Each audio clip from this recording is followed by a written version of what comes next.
전체에서 요한복음 3장이 굉장히 중요합니다. 왜냐하면 제가 지난해 설명했던 것처럼 요한복음 3장 16절이 있기 때문에 요한복음 3장 16절은 누가 한 말이 아니라 예수님이 직접 하신 말씀이에요. 그리고 또 하나의 진리가 있는데 니고데모와 대화하는 가운데에 예수님이 거듭남이라는 것의 진리를 이렇게 해야지 거듭난다는 말씀을 직접 하신 거예요. 3장에서. 그렇기 때문에 굉장히 중요해요. 자, 3장 16절 한번 더 읽어보겠습니다. 시작.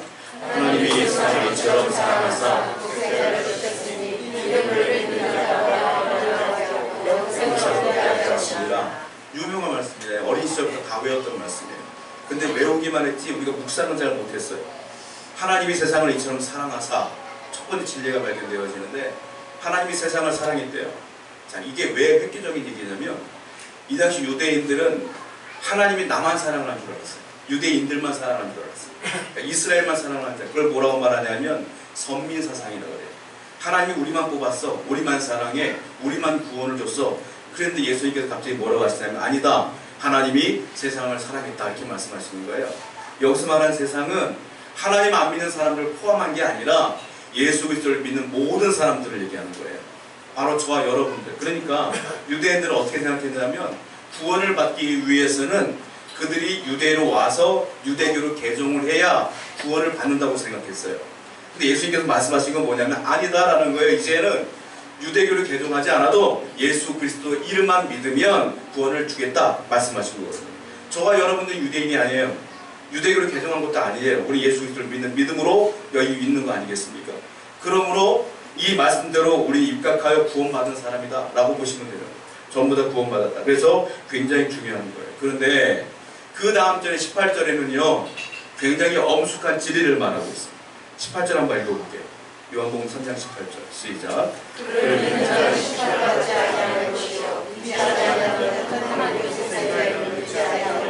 벌써 심판을 받는 것이다. 앞에는 하나님이 세상을 사랑했다. 그를 믿는 자는 구원을 주겠다고 말했는데 그 다음 절 18절에는 갑자기 심판을 얘기해요. 심판.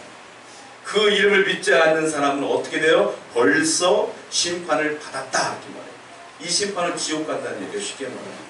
여러분들 우리 지옥 가는 건 내가 죽어서 간다고 생각하잖아요. 내가 죽으면 하나님 안 믿는 사람은 지옥, 하나님 믿는 사람은 천국. 근데 오늘 18절 말씀 뭐라고 했느냐면 벌써 심판을 받은 것입니다. 죽어서 가는 게 아니라 이미 예수 그리스도를 안 믿는 순간 나는 심판받은 거예요. 선고된 거야. 지옥행 열차를 탄 거야. 지금 이미 가서 가는 게 아니라 죽어서 가는 게 아니라 이미 탄 거야. 이미 현실적으로 선고하신 내용이에요. 굉장히 엄중한 진리예요. 성경 말씀을 공부하다 보면 우리가 잘못하는 것 중에 하나가 치우친 성경 공부를 해요. 내가 좋은 것만 바라봐. 성경 읽다 보면 하나님 널 사랑한다. 사랑하는구나. 하나님께 막 죄 짓지 말아라 이런 얘기는 막 싫어. 그러니까 사랑한다는 얘기만 좋아. 그것만 자꾸 받아들여. 균형이 무너져 버려요. 성경 공부를 잘하는 게 뭐냐면 균형을 쫙 맞춰야 된단 말이에요. 균형을 맞추는 게 뭐냐면 좋고 싫고 내 마음에 들든 안 들든 다 성경에 기록된 말씀이기 때문에 다 진리로 받아들여야 되는 거예요. 자, 여러분 하나님은 사랑이세요. 믿으시죠? 자비가 넘치세요. 내게 구원을 주신 것도 맞아요. 그런데 그 좋은 하나님이 나를 지옥에도 보낼 수 있다는 걸 아세요? 그것도 믿어야 된다는 거예요. 나를 천국에 보내신 그 하나님께서 나를 지옥에도 보낼 수 있다는 거예요. 그게 오늘 말씀에 16, 17, 18절에 그 말씀이 나와 있는 거예요. 그걸 다 믿어야 균형이 잡히는 거예요. 안 믿으면 좋은 것만 믿으면 큰일 난다니까요. 분명히 하나님은 사랑이 많으시고 세상을 사랑하시고 그분을 믿는 자를 구원해 주시지만 반대로 믿지 않는 사람은 지옥에 집어넣으신 분이다. 무서운 분이라는 거예요. 그걸 분명히 알아야 된다는 거예요. 자, 본문 말씀을 다시 한번 읽어볼게요. 요한복음 3장 16절과 17절은 하나님의 사랑을 노래합니다. 읽어보겠습니다. 시작. 하나님이 독생자를 주셨으니 그렇게 하심이라. 하나님이 그 아들을 세상에 보내신 것은 세상을 심판하게 하심이 아니요 그로 말미암아 세상에 구원을 받게 하게 하심이라. 하나님이 너무 사랑해서 그 아들을 이 땅에 보내신 것은 세상을 심판하려고 하는 것이 아니라 그분을 믿게 하려고 보낸 것이다 라고 써있잖아요. 너무 사랑스러운 하나님의 마음이 느껴지지 않습니까? 그런데 그 뒤에 또 읽어볼게요. 18절입니다. 시작. 그를 것이요 믿지 아니하는 자는 하나님의 독생자의 이름을 믿지 아니하므로 벌써 심판을 받는 것이다. 같이 나와요, 같이. 그러나 믿지 않으면 심판을 받는 것이다. 그 남녀노소 상관없어요. 똑같은 진리예요, 이것은. 자, 그런데 오늘 18절 말씀을 중심으로 얘기를 해보려고 그러는데 여기서 두 가지 중요한 단어가 나와요. 예수님께서 직접 하신 말씀 가운데. 자, 여러분, 예수를 믿는다는 게 뭐예요? 무엇일까요? 구체적으로 예수를 믿는 게 무엇인지가 나와요. 18절 가만 보시면 뒤에 뭐라고 써있느냐면 믿지 아니하는 자는 하나님의 독생자의 이름을 믿지 않는 것이다. 그랬어요. 중요한 단어가 나오는데 이름이 나와요. 이름이라는 단어가 나와요. 즉 예수를 믿는 건 뭐를 믿는 거냐? 그분의 이름을 믿는 것이다. 그분의 이름이 왜 중요하냐? 유대인들은 이름을 지을 때 그냥 안 줘요. 여러분들 자녀 이름을 지을 때 다 고민하다가 그 뜻을, 좋은 뜻을 가지고 이름을 짓잖아요. 다 그런 뜻으로 짓는단 말이에요. 그런데 유대인들은 이름대로 살았어요. 그 이름대로, 그 이름의 뜻대로 살았어요. 그 유대인들의 이름은 그 본질 자체예요. 그분들의 목적이고 비전이며 사역이며 직분이며 다 들어있는 거예요, 거기에. 그래서 예수의 이름을 믿는다는 것은 예수님 본질 자체를 믿는 것이고 그분의 사역도 믿는 것이고 그분의 직분도 믿는 것이고 다 믿는다는 거예요, 이게. 그게 이름이 중요하다는 거예요. 예를 들자면 하나님이 우리에게 이름을 가르쳐줬어요. 하나님의 이름을 기억하세요? 맨 처음에 뭐라고 말했냐면 나는 엘로힘이다 그랬어요. 엘로힘. 엘로힘이 무슨 뜻이냐? 전능하신 하나님의 뜻이에요. 하나님은 전능하시다. 또 나는 여호와 이레다. 여호와 이레는 뭐예요? 준비하시는 하나님. 길을 예비하시는 하나님. 그런 뜻이에요. 또 하나님 뭐라고 말하니까 나는 여호와 라파라고 그랬어요. 여호와 라파는 뭐예요? 치료하시는 하나님. 우리의 마음을 치료하시고 내 병을 고치시는 하나님. 그리고 또 뭐라고 말하니까 나는 여호와 니시다. 여호와 니시는 승리의 깃발이에요. 승리를 주시는 하나님. 인생에서 패배하지 아니하며 승리를 주신 하나님이라. 또 엘엘리온, 나는 엘엘리온이다. 엘엘리온이 지극히 높으신 하나님, 이런 뜻이에요. 또 뭐라고 하면 나 엘로이, 엘로이는 감찰하신 하나님. 이 이름의 뜻이 진짜 하나님의 본질 자체예요. 하나님은 어떤 분이에요? 엘로임, 전능하신 하나님이잖아요. 못하시는 게 없어요. 믿으시기 바랍니다. 하나님은 어떤 분이에요? 여호와 라파, 치료하시는 분이에요. 다 치료하시는 분이에요. 그러니까 이름 자체에 그분의 본질과 뜻과 사역과 모든 걸 다 들어있는 거예요. 그러니까 예수의 이름을 믿는다는 건 뭐냐면 예수님 본질 자체가 다 들어있는 거예요, 그 안에. 예수님은 어떤 분이에요? 예수의 이름이 뜻이 무엇일까요? 한번 볼까요? 마태복음 1장 21절 말씀입니다. 읽어보겠습니다. 시작. 아들 낳으니 이름을 예수라 하라. 이는 그가 자기 백성을 그들의 죄에서 구원할 자이심이라. 예수라 하라. 예수님 이름을 육신의 부모가 지은 게 아니에요. 하나님이 가브리엘 천사를 통하여 이제 마리아에게 말해요. 네가 아들을 낳을 것인데 성령으로 아들을 낳을 것인데 그 이름을 꼭 일으켜줘야 돼. 예수라고 해라. 왜냐 하나님이 그 아들 예수님에게 본질을 투영하시는 거예요. 사역과 비전을 투영하시는 거예요. 그게 뭐예요? 예수의 이름 뜻이 뭐예요? 자기 백성을 그들의 죄에서 구원할 자. 쉽게 말하면 구원자라는 뜻이에요. 예수라는 이름이.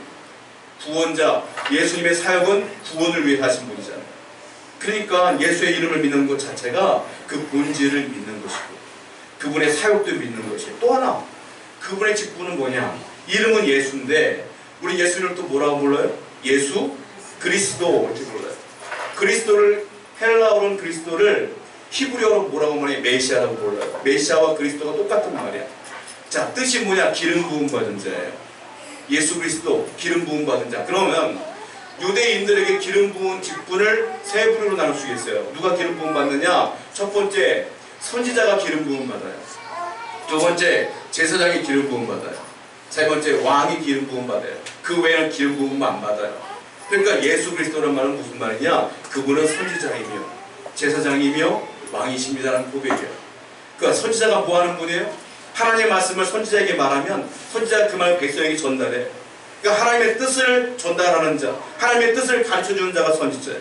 그 예수 그리스도를 믿는다는 건 무슨 뜻이냐면 내가 하나님이 선지자임을 믿습니다. 예수님이 그분의 말씀을 믿습니다. 그분의 말씀이 하나님의 말씀을 믿습니다. 나는 그래서 이 말씀을 당신의 뜻대로 연구하고 묵상하며 따를 것입니다. 이런 고백이에요. 또 예수 그리스도를 믿습니다는 건 무슨 말이에요? 제사장이 어떤 사람이에요? 내가 죄를 지으면 양을 갖고 가면 내 죄를 양에게 전가시키고 예배 드려줌으로 용서해주는 사람이 제사장이에요. 그러니까 예수 그리스도를 믿습니다라는 건 무슨 말이냐면 당신만이 그 십자가의 공로만이 나를 용서하실 것이며 나가 당신을 믿음으로 구원받은 걸 내가 믿습니다라는 게 얘기인 거예요. 또 예수 그리스도를 믿는다는 건 뭐예요? 왕이 기름 부음 받아요. 예수님이 나의 왕이심으로 나를 통치하시며 지도하시며 인도하시며 명령할 때 나는 복종하며 순종하겠습니다라는 고백이 예수 그리스도를 믿는다는 뜻이에요. 그러니까 뭐라고 말했어요? 그 이름을 믿는 자는 구원을 받을 것이다. 그 이름 안에 이 모든 것들이 포함되어 있는 거란 말이에요. 그러니까 굉장히 중요한 단어예요. 반대로 그것을 안 믿는다는 건 뭐예요? 예수님 왕인 것도 선지자인 것도 제사장인 것도 구원자인 것도 하나도 안 믿겠다는 뜻이에요. 그래서 굉장히 문제가 있는 문제는 거예요.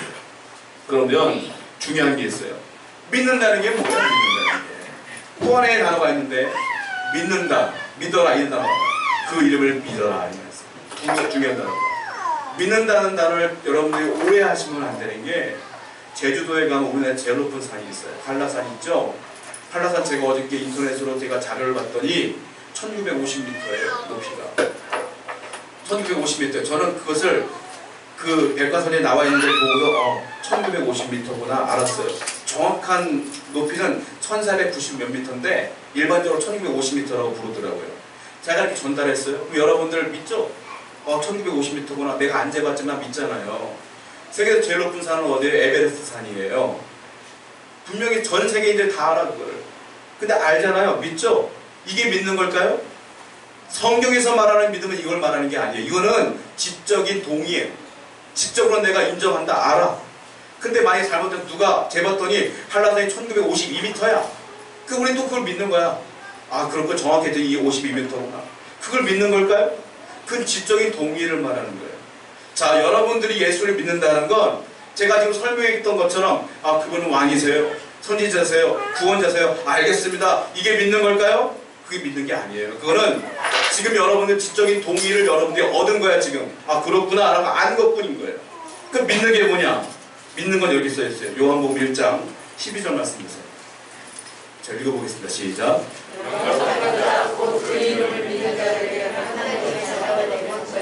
믿는 게 뭐냐? 영접하는 거래요. 영접하는 자 곧 뭐를 믿어요? 그 이름을 믿는 자들. 똑같은 말 나오는 거예요. 그 이름을 믿는 자들과 영접하는 것은 같은 말이에요. 그 영접하는 게 뭐냐는 거예요. 맨 처음에 지적인 동의로서 여러분들이 아는 거예요. 그걸 믿는 거라고 보지 않아요. 성경에서. 그럼 뭐라고 말하냐면 한라산과 나랑 상관이 없어요. 에베레스트 산이 뭐 제일 높은 것과 나랑 상관이 없어.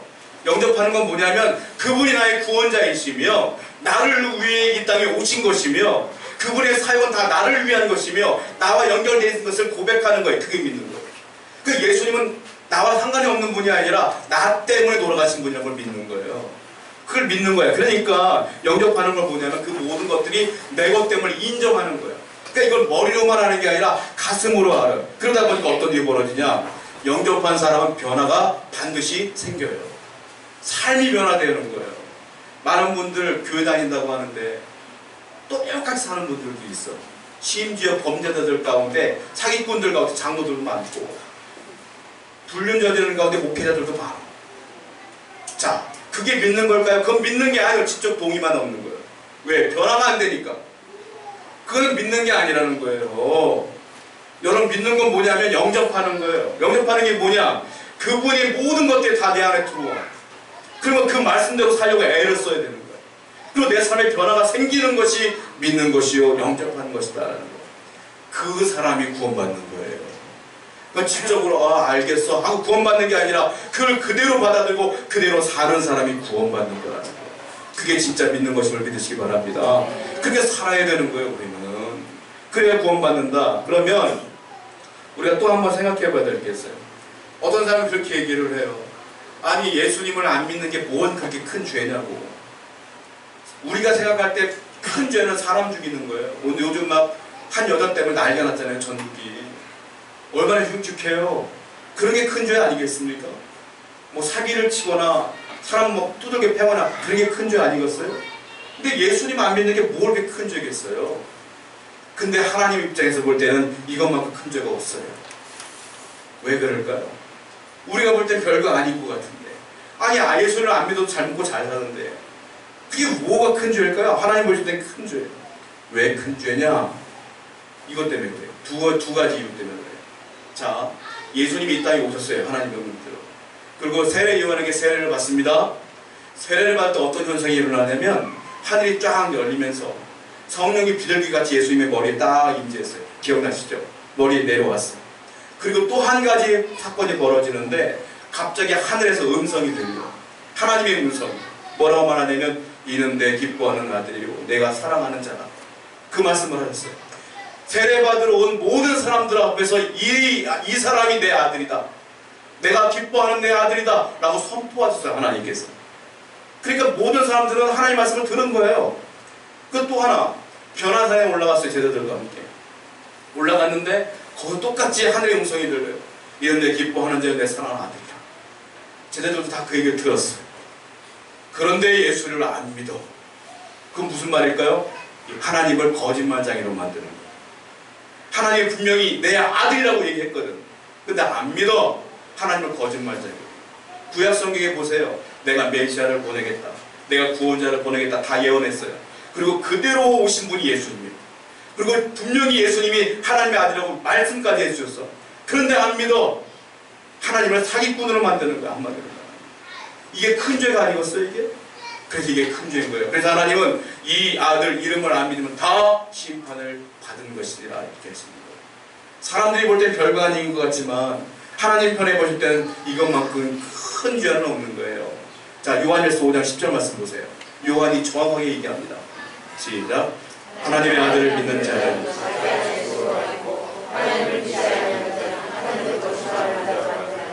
하나님께서 그 아들에게 하여 증언하신 증거를 하나님을 믿지 않는 자는 뭐예요? 하나님을 거짓말하는 자로 만든다. 정확하게 얘기하고 있어요. 그러니까 하나님을 안 믿는다는 것은 심각한 죄. 너무 심각한 죄예요. 자, 또 하나의 죄가 있어요. 사람들이 말해요. 저 사람은 참 착한데 한 가지 흠이 있다면 교회를 안 다녀. 예수를 안 믿어. 다 착한데 아유 그렇게 아깝네. 아까운 게 아니에요. 그게 제일 큰 죄예요, 여러분. 하나님 보실 때는 착한 게 아니에요. 여러분들 구원받으면 얼마나 착해야 될까요?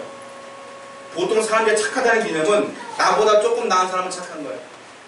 나보다 조금 못한 사람은 못된 거예요. 다 기준이 나야 나. 내가 기준이야. 그렇지 않습니까? 나보다 조금 나면 착해. 나보다 조금 덜하면 못돼. 하나님의 착한 기준은 뭔지 아세요? 예수님처럼 착해야 구원받아요. 예수님처럼 흠없어야지 구원받아. 이 땅에 그런 분 있어요? 없어요. 그러니까 하나님 볼 때 착한 게 한 명도 없는 거야, 착한 사람이. 그래서 구원받을 수 없으니까 예수님 보낸 거 아닙니까? 그 예수를 믿어야 구원받는 거. 얼마나 하나님이 사랑이 넘치는 분이에요. 근데 그 이름을 안 믿어? 하나님을 사기꾼으로 만드는 거예요. 큰 죄예요, 여러분. 두 번째, 예수를 안 믿는 게 왜 큰 죄냐? 이번에 예수님께 초점을 옮겨볼게요. 예수님이 이 땅에 오셨어요. 왜 오셨어요? 죽으러 오셨어요. 나를 위해 죽으러 오셨어요. 그분은. 죽으러 오셔가지고 그분이 뭘 했어요? 구원자로서 삶을 살았어. 죽은 자 살려서 나소로 살리고 소녀 달리다고 하며 살렸어요. 문둥병자 살리고 38년 된 병자 일으키고 중풍병자 일으키고 막 기적을 베풀었어요. 오병이어 사건 벌이시며 구원자로 내가 구원자여 막 가르쳐주는 거예요. 증거를 막 보여주는 거예요. 근데 예수를 안 믿는다는 건 뭐냐? 그 증거를 딱 무시해버리는 거예요. 예수님의 사역 자체를 무시해버리는 거란 말이에요. 그리고 진짜 위대한 증거는 뭐예요? 예수님이 사흘 만에 부활했어요. 구원자이기 때문에 부활했어요. 근데 그 부활조차도 존재를 인정하지 않는 거예요. 그 증거를 인정하지 않는 거예요. 안 믿는다는 거예요. 자, 예수님을 메시아로 믿지 않는 사람들이 질문을 해요. 당신 누구요? 라고 질문을 해요. 그때 예수님이 뭐라고 말하면 이렇게 말해요. 성경을 볼게요. 요한복음 2장 19절 말씀. 시작. 예수께서 대답하여 이르시되 너희가 이 성경을 몰라 내가 사람을 일으키리라. 당신이 메시아인 걸 우리가 어떻게 믿습니까? 라고 물었어요. 예수님이 말씀하신 게 이거예요. 너희가 이 성전을 예루살렘 성전을 헐어봐라. 무너뜨려봐라. 내가 사흘 만에 내가 다시 세울 거야. 무슨 말이냐? 그 사람들이 고민을 해요. 아니 이 예루살렘 성전은 우리가 수십 년 동안 봉사를 해서 완공한 건데 3일 만에 다시 세워? 무슨 소리야? 이거는 성전을 말하는 게 아니라 예수님의 육체를 말하는 거예요. 네가 나를 헐라 죽여봐라. 내가 3일 만에 다시 회복하고 부활할 것이다. 이 말씀하시는 거예요. 그러니까 예수님의 부활을 인정하지 않는 거예요. 안 믿는다. 부활을 여러분들이 믿지 않는다는 거예요. 그래서 큰 죄라는 거예요. 요한복음 2장 21절 말씀 보세요. 시작. 그러나 예수는 성전된 자가 그 육체를 말씀하시는 거예요. 그러므로 예수 그리스도를 믿지 않는다는 건 무슨 말이냐? 하나님을 거짓말장애로 여기는 것이며 예수님을 사기꾼으로 만드는 거예요. 그러니까 예수 그리스도를 믿지 않는 사람은 분명히 심판받을 수밖에 없는 거예요. 여러분, 단순히 지적이 아니라 마음으로 영접하여 구원에 이르기까지 충성을 다하는 여러분들에게 축원드려요. 그것만이 진짜로 믿는 것이다. 성경 한번 읽어볼게요. 이사야 1장 18절입니다. 시작. 여호와께서 말씀하시되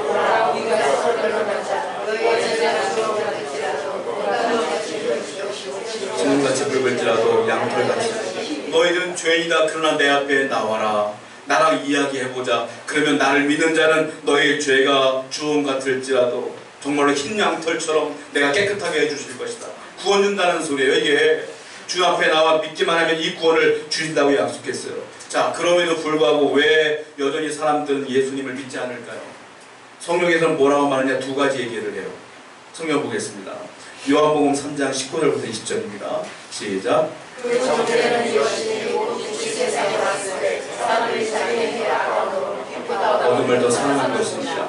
악을 행하는 자마다 빛을 미워하여 빛을 오지 아니하니 이는 그 행위가 드러날까 하며 두 가지 명백한 진리를 말하는데 요한이 뭐라고 말하냐면 빛이 세상에 왔다. 빛. 그리고 빛을 믿지 않는 사람들은 뭐냐? 어둠에 있는 사람이다. 즉 세상은 두 가지다. 빛과 어둠이다 라고 얘기를 해요. 근데 많은 사람들은 그렇게 얘기를 해요. 나는 많이 배운 사람으로서 오픈된 마인드로서 예수도 괜찮아. 뭐 불교도 괜찮아. 그리고 나는 종교도 화합해야 된다고 생각해. 나는 다 괜찮아. 사람들이 볼 땐 야, 저 사람 괜찮은 사람인데 라고 할 수 있어요. 성경이 뭐라고 말하냐? 아니다. 세상은 빛, 어둠 둘뿐이 없는 거예요. 중간에 어중간하게 이것도 좋고 이것도 좋고 없다는 소리예요. 예수를 믿으면 빛, 안 믿으면 어둠. 어둠은 어디요? 지옥. 믿으면 어디요? 천국. 이거 외에는 없다고 분명히 성경에 써 있는 거예요. 그러므로 여러분들, 우리는 어떤 일이 있어도 사람들이 뭐라 할지라도 비난할지라도 예수 외에는 구원자가 없습니다라고 고백해야 돼요. 분명한 진리야. 이거는 분명한 거예요. 사람들이 아무리 욕해도 상관없어. 내 구원과 연결되는 것 때문에 그래요. 분명히 말씀하고 있다는 거예요. 또 하나, 그 사람들이 왜 예수를 안 믿느냐면 말로는 그렇게 얘기해요. 기사를 보니까 목회자들이 다 사기꾼 같고 장로들은 전부 다 못된 짓 하고 교회 가나 안 가나 똑같고, 그러니까 교회 갔더니 막 헌금이라고 하고 말이에요. 내가 거기 뭐하러 가냐? 그렇게 얘기를 해요. 그러나 성경은 뭐라고 말하냐면 그것을 핑계로 봐요. 그건 핑계일 뿐이고 사실은 교회 와서 주님께 예배하는 그 시간이 아깝고 내 취미생활하고 쉬고 놀러가는 게 더 좋은 거야. 그러니까 빛보다 어둠을 더 사랑했기 때문에 안 믿는 것이다 라고 얘기하는 거예요. 그들이 말하는 건 다 핑계고 사실 내 마음은 하나님 믿는 것보다 어둠에 사는 게 더 좋은 거예요. 그렇게 말하고 있어요. 그러므로 그들은 어둠에 거하는 사람이다 라고 말하고 있어요. 그 양은 목자의 음성을 들어요. 저도 개 한 마리 키우는데 제가 나오면 이름이 호두예요. 호두야 하면 기가 막히게 도둑자 와요. 왜? 내가 주인이니까. 양도 마찬가지예요. 양을 치다 보면 목자가 암개야 그러면 양이 와요. 왜? 내 주인이니까. 여러분들이 왜 여기서 예배드려요? 여러분들의 목자가 예수님이니까 예수의 음성을 듣고 온 거예요. 근데 왜 사람들은 왜 하나님 앞에 나오지 못해요? 주인이 예수님이 아니니까 못 오는 거예요. 그러니까 여러분들은 정말로 복 중에 복을 받은 거예요. 그 은혜를 기억하시길 바라요. 예수님께서 아직 하나님을 믿지 않는 심판받는 사람들에게 뭐라고 말합니까? 이렇게 말해요. 요한복음 3장 21절입니다. 읽어볼게요. 시작. 진리를 따르는 자는 빛으로 오라니 이는 그 행위가 하나님 안에서 진리를 따르라. 나를 믿어라. 그 외에는 방법이 없다 라고 말씀하십니다. 평생토록 믿음 잃지 않고 주님을 영접한 마음으로 살아가시는 여러분들에게 축원드립니다.